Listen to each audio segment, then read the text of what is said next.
jukwaa la mbao na wabebaji 14 wenye glavu nyeupe na suti nyeusi. Jeneza lilipovuka uwanja wa St. Peters, umati wa maelfu kadhaa ulianza kupiga makofi mara kwa mara. Ishara ya kitamaduni ya Kiitaliano ya heshima. Katika hafla kama hizo, mwili wake utahifadhiwa katika kanisa kuu la St. Peters hadi Ijumaa jioni ili kuwaruhusu waumini kutoa heshima zao.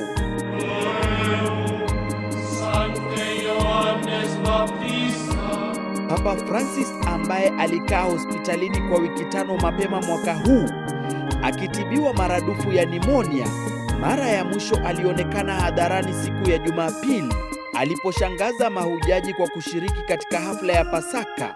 Papa huyo alifika katika eneo la hafla hiyo akiwa amebebwa kwenye gari lake ndogo nyeupe. Mazishi yake yatafanyika Jumamosi na yatawavutia wakuu wa nchi na serikali kutoka kote ulimwenguni, akiwemo Rais wa Marekani Donald Trump.